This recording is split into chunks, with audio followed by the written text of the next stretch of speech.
buttons. Okay, we're live on YouTube. We're about to be live on Instagram. Good morning, everyone. It's the 24th of December, 2025, Christmas Eve. Wonderful. Good morning. Morning, all. Beautiful day. And just accidentally deleted the whole Instagram. That's. I've been What? deleted. No, I just added. Oh no. No, my Oh. Instagram. I was going live and I just deleted the whole thing. I got to Sarasota at 1 a.m. I've had a shortened sleep pattern, but it's okay. I'll get a nap later. Please do. Beautiful day in paradise. Vida, good morning. Welcome. Good morning. I'm really happy to be here, coming from Savannah, Georgia at the moment. Normally from my tiny little Greek island up in northern Greece, which is where I spent most of my life. Awesome. Okay. Awesome. I'm in Florida. I'm not too far from Savannah. I am not too far from Savannah. I'm saying I'm in Central Florida. Oh, wonderful. Please put your in the chat box where you're watching from. Hashtag KMT for a. What are we getting? Let's see. What's a special Christmas Eve giveaway? DoctorNelson hat. A DoctorNelson hat. There we go. And if you have any questions, we're going to be talking to Vida in a second. And it's Vida. It's pronounced Vida. Vida. Okay. Vida. That's how I would say it in Spanish, but that's right. La vida, la vida, la vida. Well, why don't we open it up, Dr. Nelson? Let's get this show on the road. So Vida, was it Christmas Eve? It's Christmas Eve. Tell us about how you ended up here, how you improve your health. You're a coach as well, and tell us your story. Yes. This is primarily, my discussion will primarily be around herpes virus, which I suffered from in unbelievably intensive outbreaks. And first starting on my face as HSV1. Just so I'm clear, there's 8 different types of herpes viruses that we carry. For those who don't know, the herpes virus has been with us for millennia, literally since before we were even human beings. It has been being passed around through primates. So it's something that coexists with us. And when we get out of balance, it allows for the virus to come through and express itself, whether it's on the body or inside the body. So I have 4 and quite possibly 5 of these herpes viruses. When I was a kid, I was getting cold sores. Most everybody has cold sores, which are HSV1 herpes, genital herpes as well. I got chicken pox when I was a kid, so I've got herpes zoster, or the varicella zoster virus. And I also had mononucleosis when I was 16. And that is where the Epstein-Barr virus comes in. So I'm documented for the first 3. I am not documented for Epstein-Barr. However, I carry all of the symptoms. I have not specifically gone and checked for the Epstein-Barr, and I did have mononucleosis quite a lovely episode when I was 16 years old. And then there is the 5th herpes virus, which is, apparently that one is also, I'm just learning about it, is about 95% of people have it. It does not express itself on the skin, but it is something that most people carry. So I, as a kid, always got cold sores, but they were just regular, like everybody else gets, you know, just one on the lip. But when I was, gosh, in my 30s, I started to get, from my nose to my chin, my entire mouth, Wow. inside and out, thousands of herpes outbreaks, cold sores, thousands of them. And I had them continually for 8 months. It goes for about a 3-week process, and then, you know, it's done. But then I would be okay for 1 day or 2 days maximum, and then it would happen again. And I freaked out, of course. It was awful. I was living on the island in Greece. And so everything was relaxed. I was not stressed. Things were, I couldn't explain it. I did go in. The first outbreak happened because of a mole that I had gotten removed and checked for cancer. If it was a cancer, it was in situ. But the waiting time in between was very stressful. So that was my first stress response. But then I found out I was fine, and the outbreaks kept coming. They kept coming and coming and coming and coming. So I went through the entire spectrum, all the medications, the antivirals. I was putting on all the creams. I was doing everything, alternative medicines. This was going on for 8 months continually. And then I came across online the raw vegan diet. And I thought, well, there's nothing else I can do. All the doctors were telling me it's herpes. There's nothing you could do. You just have to live with it. Take the antivirals and okay. The antivirals weren't working. Nothing was really working. So I went raw vegan, and I thought, I'll do this for a month. We'll see. I didn't expect anything to happen. I didn't believe in it. But in fact, I did feel better, and I did get better. The outbreaks lessened greatly.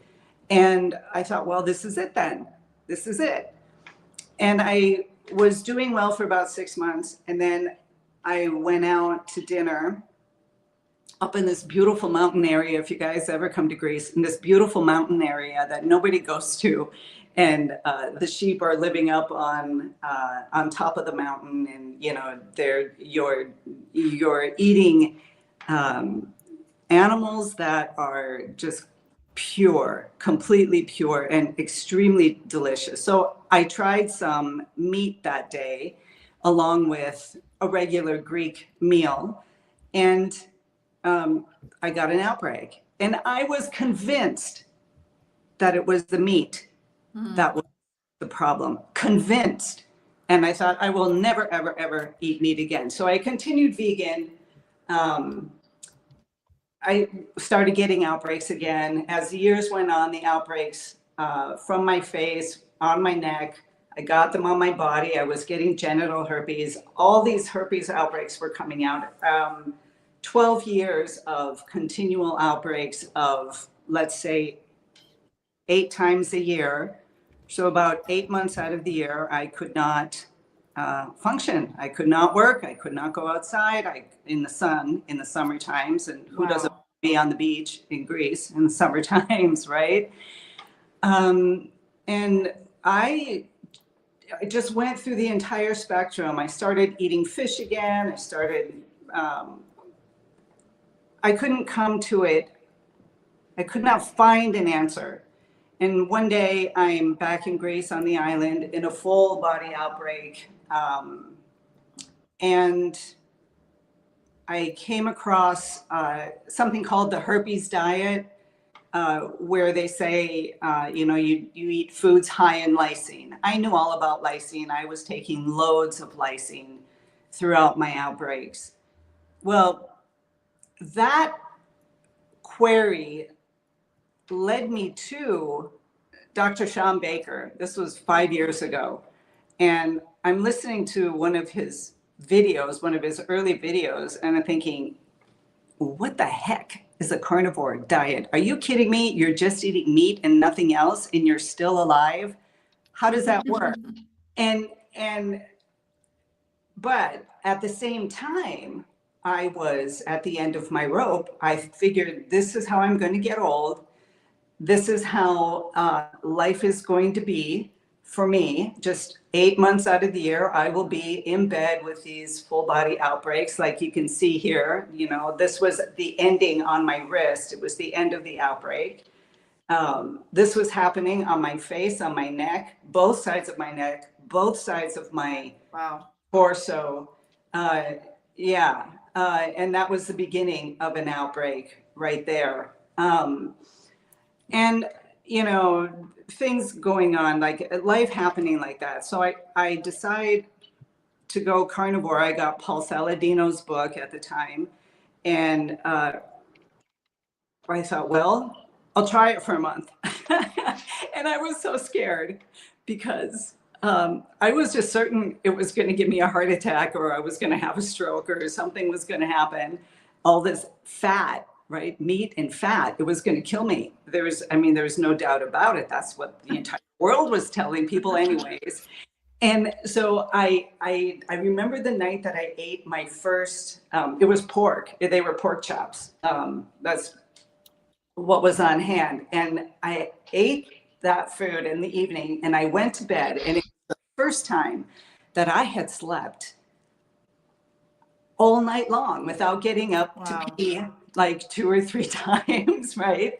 I was 56 at the time, so I was just going through menopause. I was one of the late menopause people.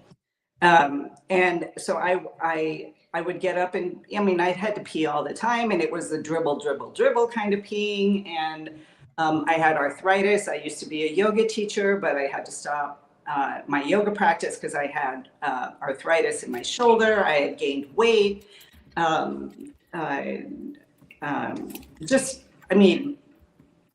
UTIs happening, that sense of being imbalanced and not walking steadily on the earth. So many different things that I had never noticed was a problem until they went away in that first month of going carnivore. I still got herpes outbreaks, but they were so much better. And I was thinking, well, God, I'm beginning to feel like a normal human being, not normal in the sense of what I was like at 35, but how it seemed we needed to be living in this life on a daily basis. I would wake up every day happy, excited. I'm certain it must be the ketones, the steady energy. I didn't have any of the emotional fluctuations up and down, things that used to really, really upset me. My husband would say about this, that, or, an argument didn't bother me anymore. And I was like, what is going on? What is going on? How is this possible? And the more I did it, it took about 6 months for my herpes outbreaks to stop completely. But each time they happened, they were less and less until it was just, one small, I ended up at 6 months later with 2 dots on my wrist. You guys saw the image of what my normal outbreak would look like, just 2 little dots. That lasted a day, and the next day they were gone, and that was it. So I kept going, of course, and as time went on, I started thinking, well, Vida, the shame that comes with herpes outbreaks, whether you have genital herpes and it's minor, whether it's on your face,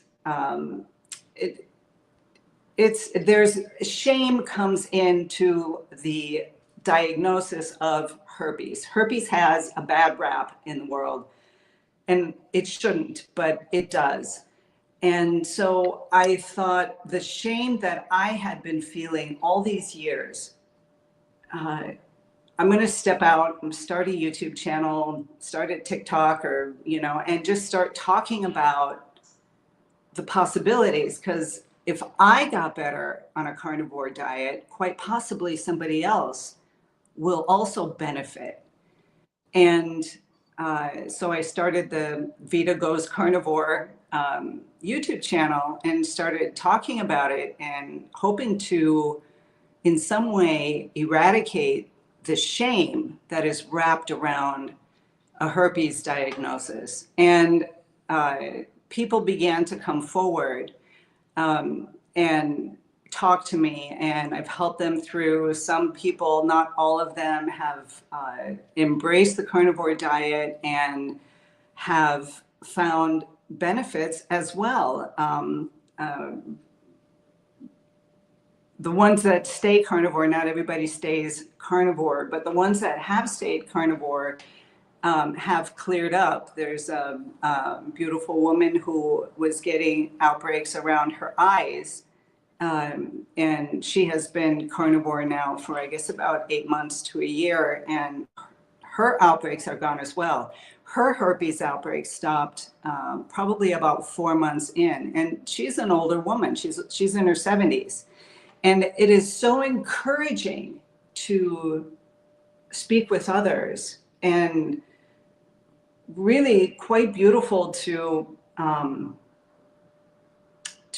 step over my own boundaries and come out to the world and just say, hey, you got herpes, eat meat, give it a try. It might not be for you, but it might in fact work. And it's just so encouraging to me to be able to be here and talk about this, because so many people have herpes, if not nearly all of us, I'll put it that way. We're in 90% of people have one form of herpes or another. Not to the extent that I had it, but it is prevalent. So it's been 5 years now, and I'm going strong. Sometimes I will go in and try eating something ketogenic. I made the mistake of trying to eat a salad 2 years ago in the summertime, just lettuce with my own Caesar dressing with anchovies. And I got an outbreak on my legs, of all places, but I did get an outbreak. So apparently my body is not quite ready to incorporate other foods yet, but I'm pretty confident that I might be able to. But even so, I will be 90% carnivore with maybe a little bit of something else in the ketogenic realm. So that's my story. So it seems to me like without the microbes, nothing would exist, because they're part of all life. And Nothing. And we've extrapolated this idea that they're all bad, but they're truly not. But the microbes are part of life, but they're certainly having more havoc on us humans around the globe because of our lifestyle and our food fantasies. And we've sort of been duped by some masterful story that which is sugar cane, essentially, which we've always been exploited in this world. But without the virus, the bacteria, the yeast, and the other microbes, all life would not exist. I mean, they're the reason life exists anyway. But it is remarkable how we found this little quirk that maybe we evolved not eating plants primarily, but eating animal products. And so what's your daily habit of food? My daily habit. Well, I have embraced almost automatically intermittent fasting. Not in the first month. In the first month, I ate whenever I felt like I wanted something. It was staving off cravings. It was helping me get through that period of adjustment when my microbiome was changing. So I eat once a day in the evenings, and I will eat ruminant animals. I eat beef or lamb and eggs. And I drink water or a Perrier or, you know, some kind of soda water as my big treat. And that's basically it. I do eat butter. I can do heavy cream. I love coffee, so that would be my number one foods or drinks that I consume that is, you know, off the carnivore diet or is not an animal food. But I do not have a problem with it. And that's it. I will eat chicken. My husband's a fisherman. So when I'm in Greece, I eat fish. I don't eat fish in the United States. I can't find any fresh fish, and I'm terribly spoiled. Do you do any extended fasting, any prolonged fasting? You know, I have not yet, and I have been watching all of you, in fact, and the other carnivores out there who talk about extended fasting. I listen a lot to Carrie at Homestead How, another just regular guy, you know, like me, who is doing all these wonderful things in the carnivore world. And he talks about fasting. I haven't. I used to do that in my yoga days when I was all raw vegan and everything. I would go on these long fasts, and I know it's not a difficult thing. Right now, it's not a possibility because of my my schedule. But I doing the OMAD diet, I do it more here than I do in Greece, oddly enough. And I would like to.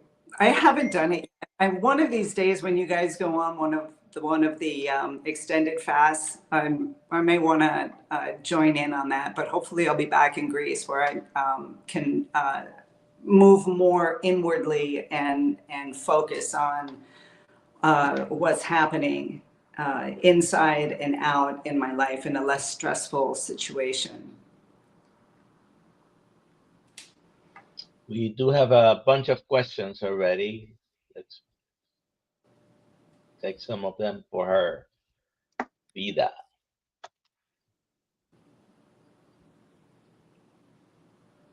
Go ahead and read it, Alia. I totally read it, not realizing I had my mic on mute. Okay, a bacon runner. Maybe herpes virus is oxalate dumping. Do you think that shingles is a herpes virus?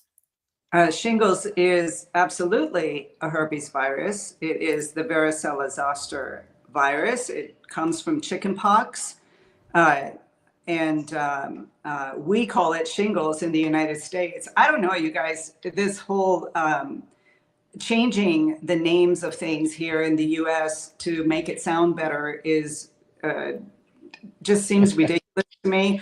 When I first went to Greece, I am half Greek. My mom is Greek. So, I mean, I've been going to Greece my entire life. But when I moved there and I was with my husband, my future husband at the time, you know, and on this island, and my mother-in-law, I got an outbreak, right? And she looks at me and she says, "Oh, that's herpes."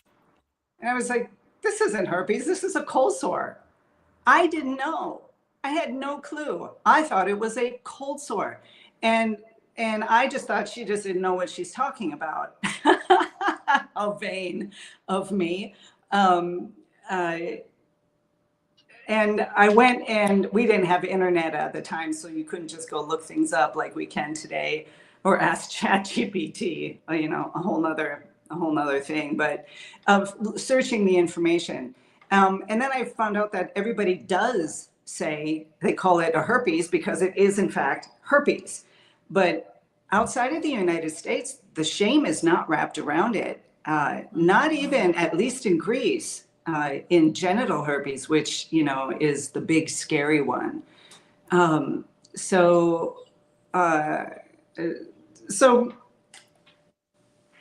don't know. So the name changing has to do with naming customs of the different places, but shingles, zoster, varicella zoster is all the same It's all the same. virus that causes shingles and causes varicella when you know, chickenpox. Right. It is all the same virus. Right. Next question, please. Sure. I just want to read this from Karen. Wow, praise the Lord. Such wonderful healing. Thank you for being so vulnerable with your story. Oh, thank you for, those are music to my ears, because this is not easy to come out and just be so open about it. I mean, nobody wants to talk about things like that. So thank you. I appreciate that. Isn't it remarkable how through social media, we've all been able to connect with others that are suffering and recognize that we're not alone. And that's given us such power in the world that we don't have to line up at our doctor's office to get the story, which is we're broken. Yes. Which is not us, it's the story and the system that's broken. And we have to get back to our ancient Greek roots of small villages and fishing and raising the herbivores for all of us to live in a way that just isn't. And do you think small amounts of plants processed properly are truly our problem, or is it mostly just overeating a plant-based low animal fat diet? For me, and I would say this generally, not being a researcher or a doctor or anybody, I'm just an artist, right? A human being. A human being, yes. It's the problem is too many carbs and overconsumption of carbohydrates, which just keeps us. I talk to people and I tell them that carbohydrates are like sprinters, right? So if you're going to sprint, you got to go really fast, and then you're exhausted, you drop. And it just seems like this motion is happening all day long. This burst of energy, and then you drop. This burst of energy, and you drop. And on a ketogenic lifestyle, the energy is like a marathon runner, and you just can go and go and go and go. So I don't know how this works in my mind, and the information that I've gotten.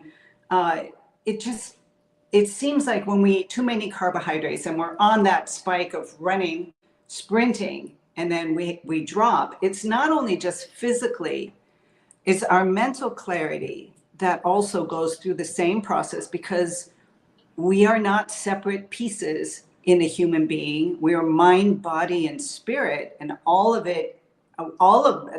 that is working together and connecting or disconnecting. And it just seems like that's what's happening. So we get a mental block, we crash, brain fog. We also get emotional upsets where, I used to just burst out emotionally and just freak out and get upset and cry over this and get pissed off over that. And without expecting it, without even knowing, I go carnivore and that stops. Why? And the only explanation that I have, you guys can tell me, is that it's the ketones. It's running on fats. It's that marathon running. So it's happening not just physically in my body, it's happening emotionally and mentally as well. And spiritually, I opened up. How did that happen? I mean, Carnivore makes we're lions. We're the Lion of Judah. We're Christ, all of us. We have Buddha, Lao Tse, Muhammad, Moses, Abraham. It's all built in our nature. This is who and what we are, but we're drugged on plants. I mean, carbohydrates are plants. right. We don't eat carbs. We eat plants or animals. Yes. And it's a high plant-based, low animal fat diet and 3 to 6 meals a day, which is basically poison our body, and it feeds the microbes, which make alcohol. So we're all drugged all day. And that's the enslavement from the exploration of exploitable human beings based on a scientific story. I mean, what other animal looks for a recipe book or takes supplements in order to live their life? None. None. And it is a wild life, a life of an animal, an organism, a human being, because that's what we're supposed to live. It's supposed to be vibrant and full of all sorts of opposites in some way, but plants are a problem, not carbohydrates. I have often said to people who ask me, how the carnivore diet, that's wrong, it's this and that. Everybody knows the story. And I say, okay, well, let's just assume that suddenly you wake up one day, you have no home, there are no supermarkets, there's no grocery stores, there's no pharmacies, there's nothing. What would you do? Do you really believe that if it's in the spring, in Greece anyways, in the spring, right, you'd have some fruits that are blooming, apricots, peaches, cherries, things like that. Do you really think you could survive off of that? You could eat them for maybe a month, and then the tree would be gone. I mean, the fruit would be gone. Then what would you eat? Would you scrounge for plants? Would you even know which plants to scrounge for? Nobody, I mean, you would learn those things, but you still cannot survive unless you're eating animals. The first thing you would do is get a spear and go fishing, right? You would try and spear your fish.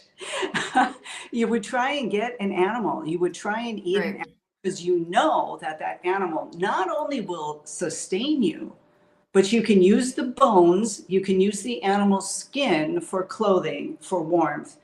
You can use it completely, which, yeah, I don't like the idea of killing animals, but at the same time, it is my sustenance, and it is what keeps me going. And then one day I will be a part of the earth, and the animals and the microbes and whatever is going to be eating me. So it is the cycle of life. And how come? What other? Well, let's say we're an omnivore. Bear. Bear says, "I don't want to really kill you. I don't like this, but I got it." I mean, we've created a story that, oh, we don't really like to kill things, but if you don't, you will be dead. Exactly. And what's the most, ultimately, reproduction is all that matters. And so we're killing our future by thinking we're something we're not. Exactly. And I don't know why we all believe that if you eat just plants to save the animals, that you're actually saving animals. I mean, it's documented. Everybody knows this, that the monocrops out there are killing more animals, insects, bees than if you go out and shoot a deer.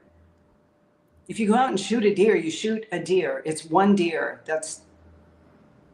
And it will sustain you for quite a while. We do have it wrong, and our thinking about it is wrong, and we are all quite. I don't know. Those types of thoughts changed, of course, when I went carnivore, not that because now I'm eating meat that I have to believe this, but there was a real sense of grounding.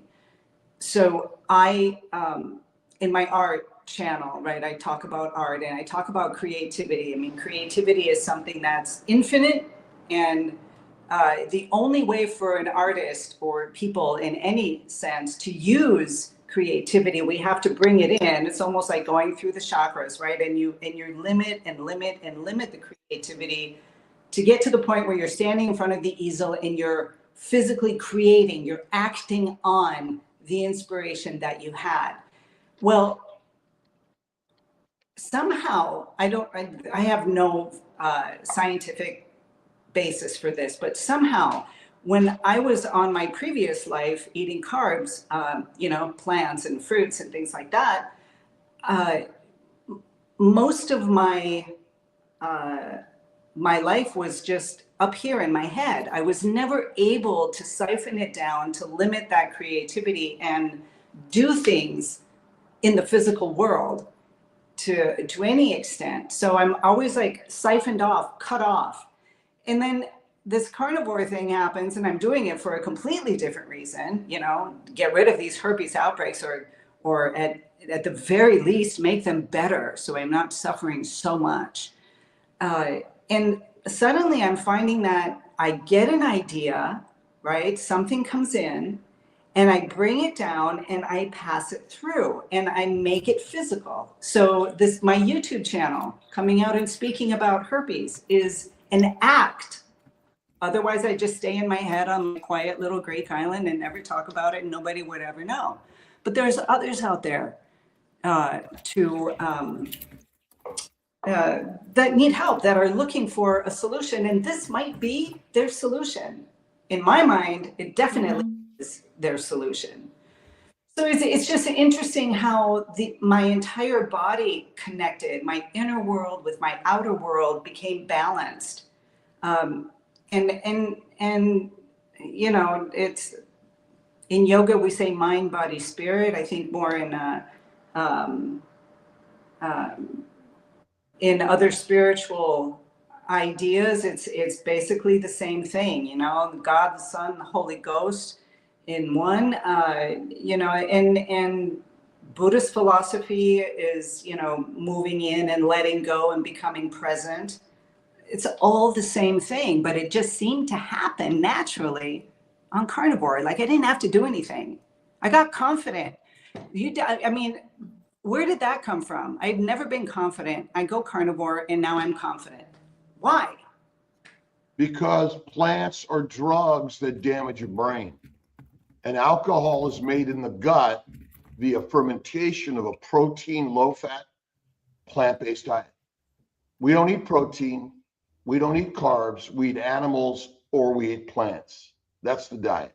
Yes. And both of those things are broken down, but plants contain a tremendous amount of substances, and even caffeine, nicotine, basically are addictive substances. Now, yeah. I'm not anti small amounts of these things.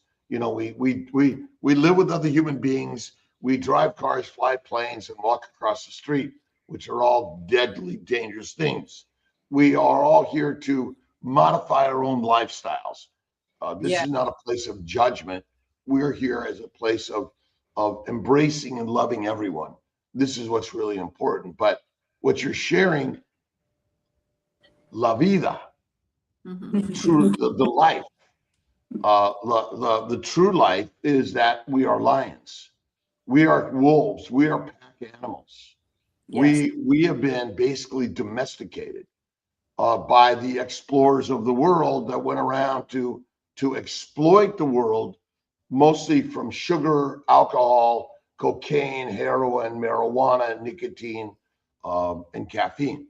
And we live to be in the party place. And this is more of a world of I think religion realigns us, in the masses have the ability to control their own lives through the message you're sharing. And everyone here is talking about Larry Ryan. Thank you. Thank you for the super chat. Yep, yep. And all of that is invested right back into what we do. We are here to offer all of our wisdom and words. And I'm only doing this because I learned this just like Vida and Dr. Nelson and Alia. My doctors that gave me drugs for my arthritis, my psoriasis, my kidney stones, my bowel bleeding, my anxiety, depression, and it's going on today more and more. It's a world of how do we make more money? Yes. Yeah. Go ahead. Amy says, as a child, I had fever, blisters every spring, school, pictures with painful swollen glands in my neck, the genital herpes in my 20s, going all natural foods, lowest carbs, got much better. Carnivore gone. Amazing. Yeah. We got a ton of questions and comments here. So the Black Fleet, I hope he's still around. I've been on a carnivore diet for 3 months and I have gout. Later, he says he was 313 pounds and 3 months later he's 327, so he lost a lot of weight. Dr. Nelson, you wanna take this one? So I don't know if the gout started after going carnivore or has had gout and now it's carnivore. Some follow-up questions come to my mind. I don't know. Sure. Carnivore doesn't cause gout. If you have gout, you might have a period where your uric acid may go up. You might want to limit the organ meats and certain seafoods. But most people eventually, gout doesn't come back. So, and I think it's very similar to Vida's experience with the infections. A lot of people find that going carnivore, high fat, helps with the immune system fighting infections or what we name autoimmune diseases. Next question. Let's see here. All right. Carrie says, how meat get rid of herpes? And later she says, her body loves all meats and juicing kale. She thinks, I think we need our greens, but how does meat get rid of herpes? What do you think, Vida? I think that it's not the meat that gets rid of herpes. That's not it. It's eliminating it's eliminating everything else that allows the body, because I'm getting everything I need from meats and fats. My body feels completely satiated. So I think it has more to do with lowering or just eliminating all plants, fruits, just eliminating everything and focusing on the most sustainable food on the planet. And your body takes everything that it needs and knows what to do with it. And when that happens, your immune system becomes much stronger. And it just seems to keep things in check. I mean, I haven't gotten rid of the herpes. The herpes are still there. If I go on and start eating pizzas and, ice creams and cakes and everything, I'm going to have an outbreak. It's going to allow that to come through again. So it's more of a coming back into balance, because when we are in balance, it's not just that the herpes will dissipate or go away. You won't get the outbreaks, but your mind becomes focused and clear. Your emotional state becomes leveled off. It's not that you become a zombie. I mean, I can still get upset, I can still cry, but it is not anywhere near what it was when I was eating all the plants and all the fruit. That's what I think. Dr. Kiltz, you have a theory?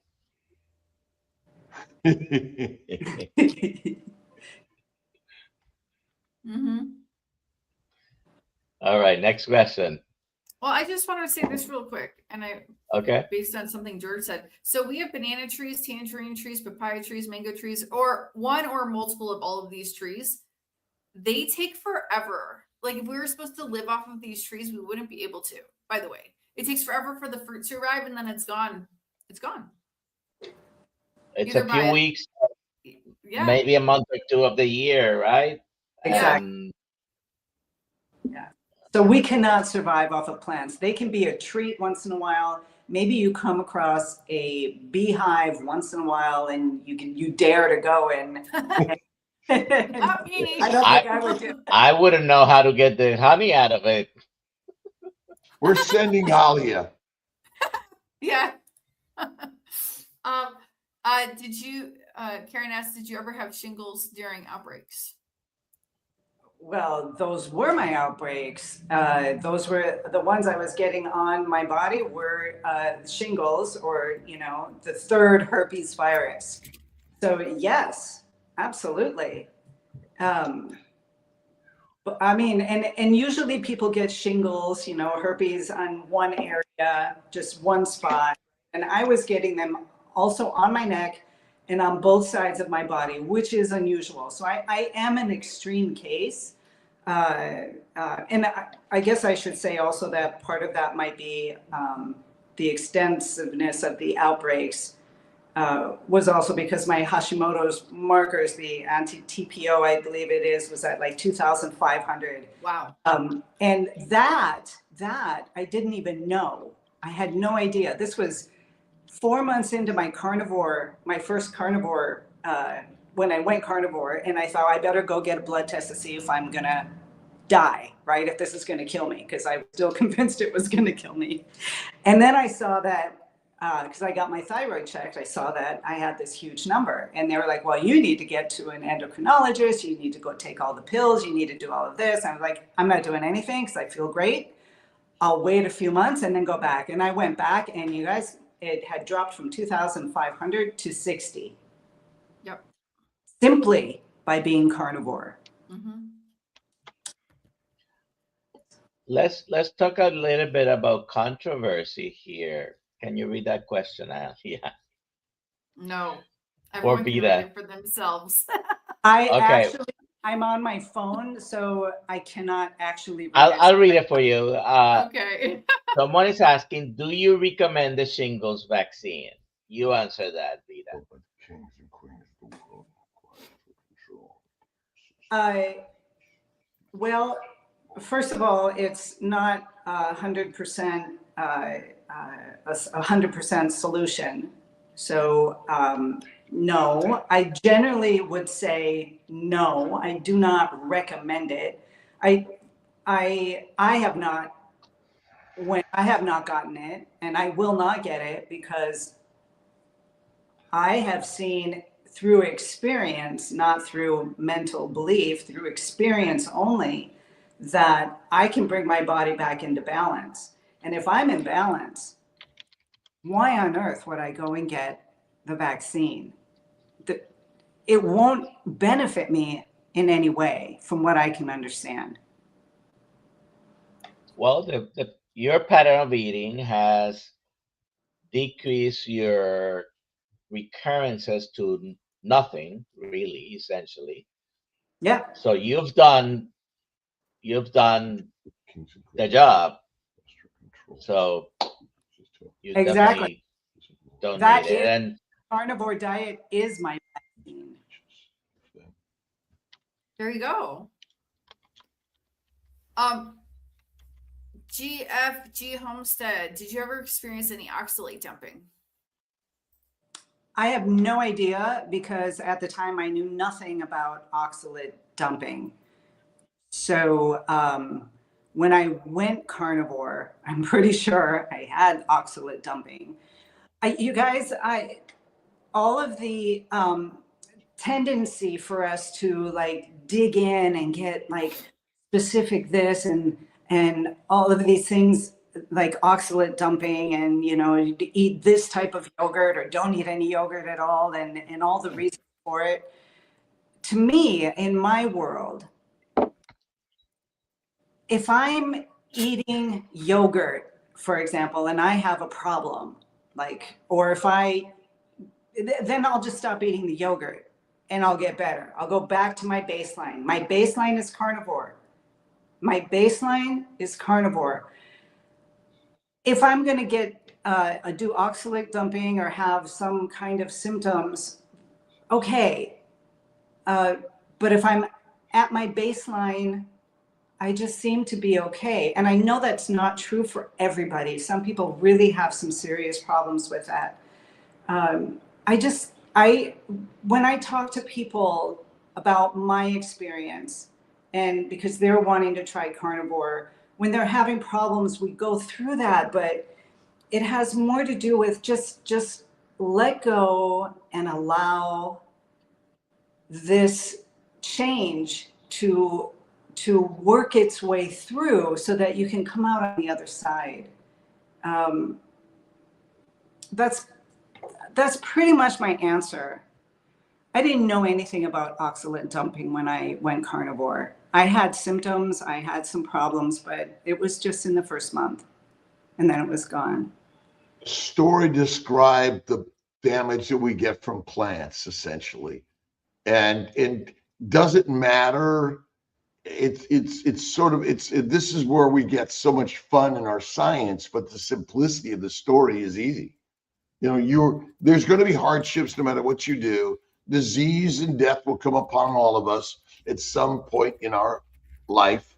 We're born to die, but we're also born to be creative, paint and pottery and music and dance and all the things we're doing, including writing amazing books and stories, because that's the human evolutionary truth. And rather than seeking riches, we should seek a rich life. Mm-hmm. And can you drink some coffee and have some whiskey, wine, or beer sometimes? Oh my God, you had some Kiltz ice cream. Enjoy it time to time. The problem is we created a supermarket that supermarkets to all of us, mm-hmm. and we get sick from what we eat at the supermarkets, and they also happen to have a pharmacy built within the supermarkets. So you can't go wrong. And then they sell you the insurance within the super box markets. And we're supermarketed by the kings and queens that amass riches and through controlling the masses. Yes. Truth. Comment or question, Alia? What is that? Yeah, we got a couple of them. Dr. Kiltz would like to know, what is the carnivore world like in Greece? The carnivore. Have you already answered that? The carnivore world in Greece, was that the question? Yeah. What is it like in sharing your story, other carnivores, and building community? In Greece, there is a carnivore community growing. Most of my videos are in English, so I don't get all of the Greeks, although most Greeks speak English anyways. So there is interest, there is growth.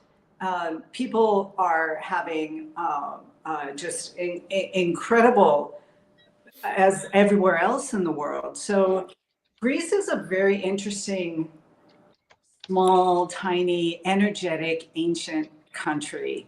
And their foods, their classic foods, are based in meat and, obviously vegetables and fruits, the classic Mediterranean diet. So people may not know about it. Like when I first went vegan, nobody knew anything about vegan. They were like, what? You don't eat meat? Are you crazy? And now I say I eat only meat, and they're like, what? You don't eat any vegetables? Are you nuts? So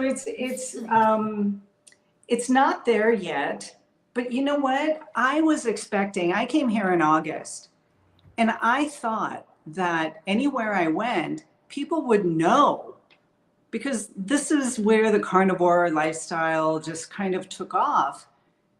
And people don't know anything about the carnivore diet. And I am surprised. And they're asking me questions. What, you don't eat any plants? And I'm surprised. I'm in the United States. This is where everybody is. All the big, carnivore people. The word's getting out. We're talking about it. There's podcasts. And nobody has a clue. As much here as in Greece. So I find that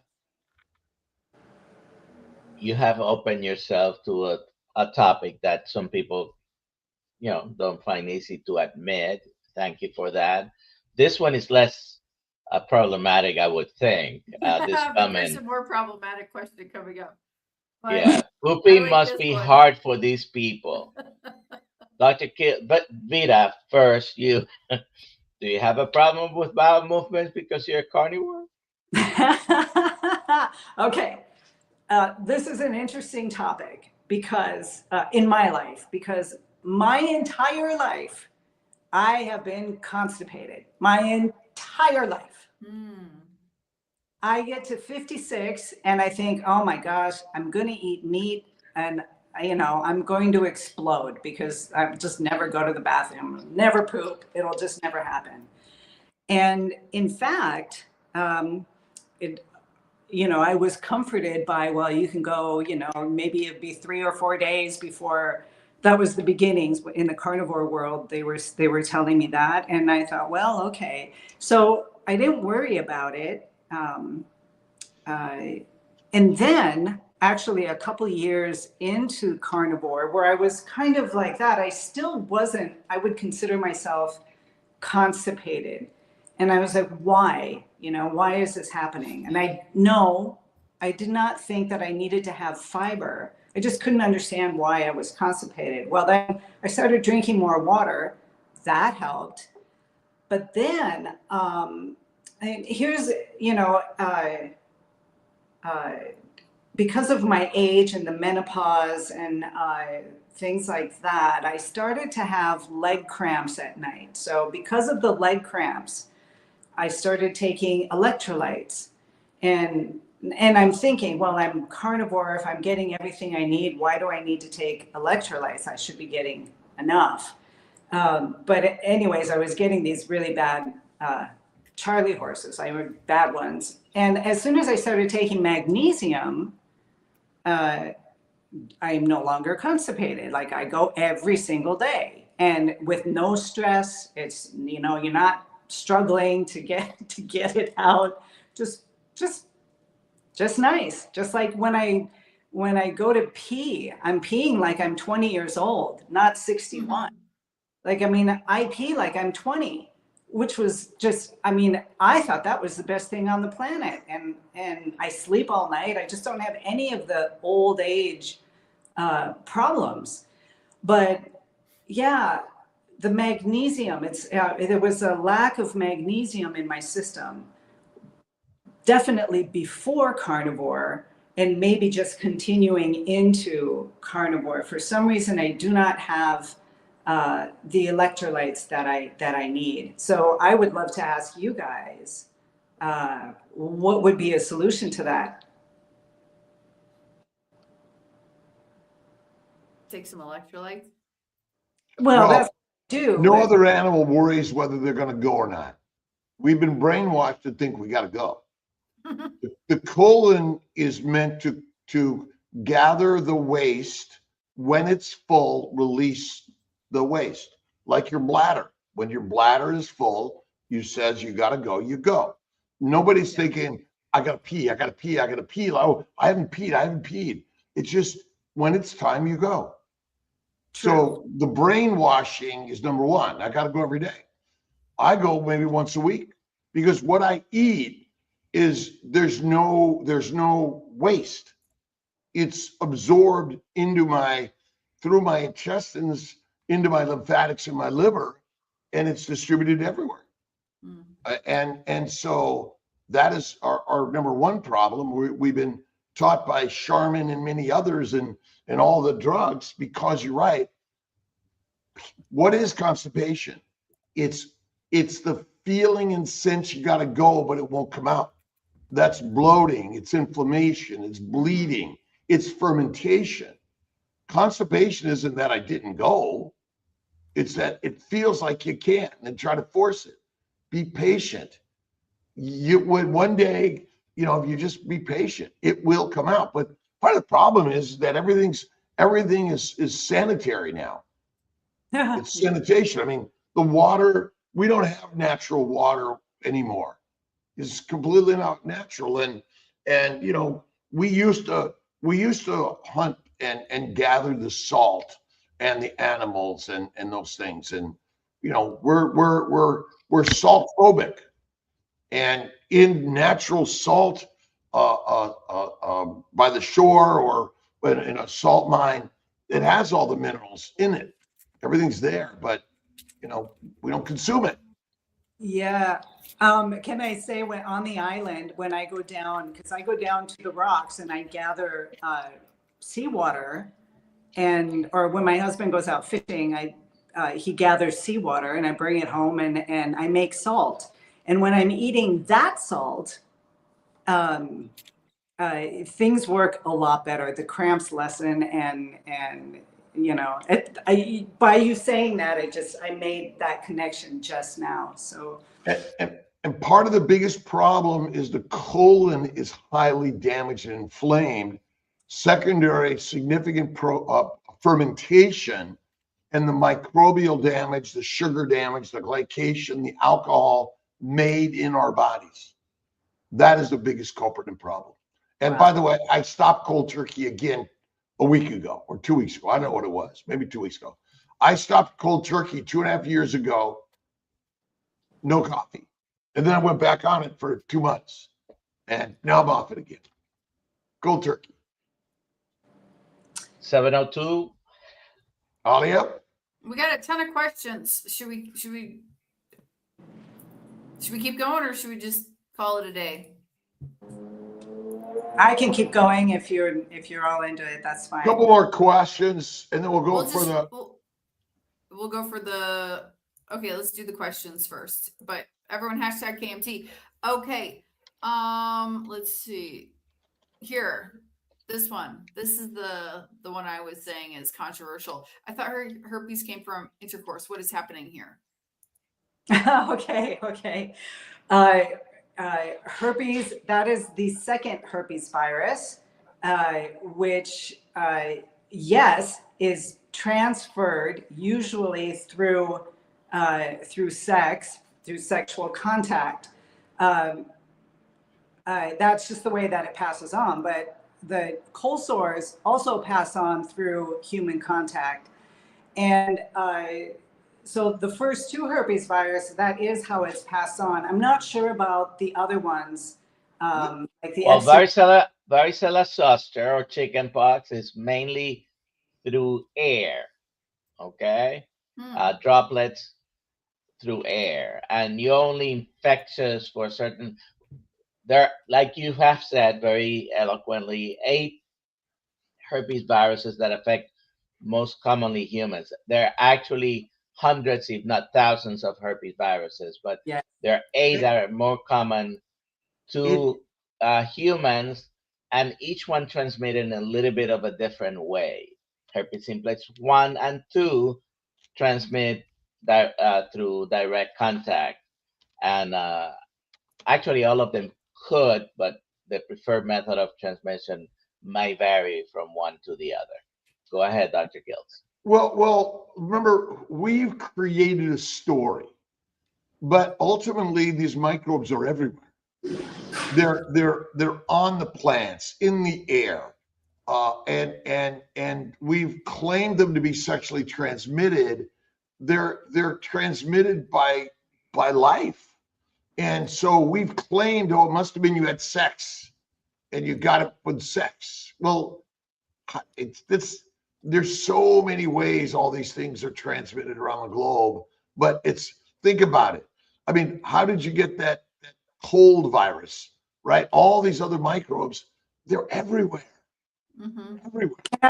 Yes, exactly. And to this person who asked this question, and to anybody out there, when I started getting genital herpes, and I was thinking, oh my God, my husband must have, had an affair, or then when I learned more about it, I was thinking, I learned that you actually cannot say for sure who gave it to you, because I could have gotten it years ago when I was, in my 20s.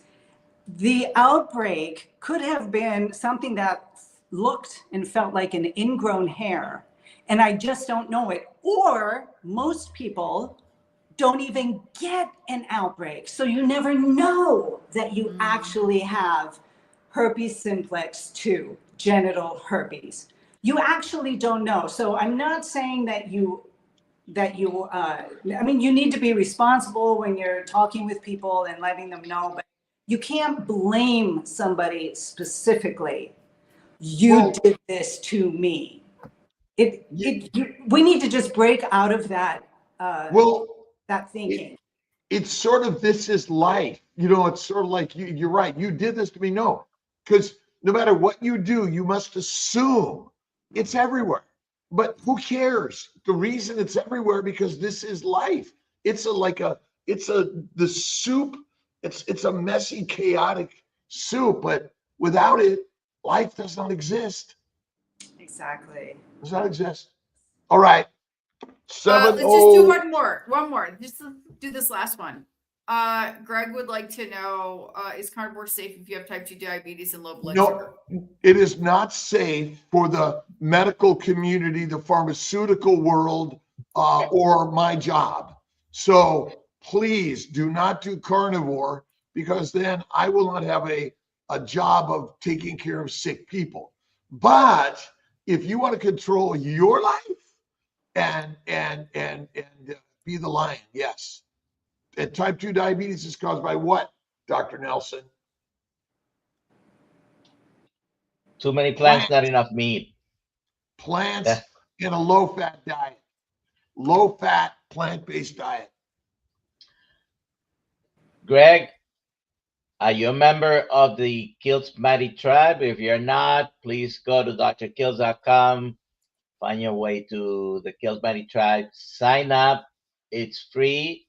Come to our Zoom meetings, our community. Type 2 diabetes is reversible. It is safe. Most doctors should be telling patients you can reverse your diabetes, and they do not. And Dr. Kiltz has won like 4 or 5 times already. I just haven't seen my name there. All right. Vida, would you just scroll through those that are here today and pick one? Scroll through. I don't know. Can you do that? I don't know if she sees the whole thing. I just clicked on this one. Which one? I'm sorry. I blindly clicked on Target Prime Rib. Oh, I did that, but he's the winner. He's the winner. Look. That's no, funny. All right. Tom, email me your address. They're black and grays. Just email Alia with which one you want. Yeah. Kiltz Mighty Tribe is for free. We have our courses. We want to all be the ambassadors of the carnivore lifestyle around the globe. And we're embracing our brothers and sisters that are vegan, vegetarian, Mediterranean, everyone, and shine the light in Greece, in Italy, in Puerto Rico, in Colombia, but wherever you're at in this world, we want you to know that this is a game changer, because we take back the power we're born with, and plants eat plants through nature's cows. Eat beef. Perfect. All right. Goodbye, everybody. Merry Christmas. Merry Christmas. I'll see you tomorrow morning. Did you make it so I could just click on it, Alia? Yeah, in the you morning? just click on it. It says Christmas live stream, so you'll be all And right. anyone wants to join Kiltz? I'll be there in the morning. Okay, good. I'm not setting my alarm, so if I wake up, I'll be there. Yeah. Well, I get up at 3 a.m. except this morning because I went to bed at 1. Oh my gosh. Go take a nap. Goodbye, everybody. Vida, God bless you.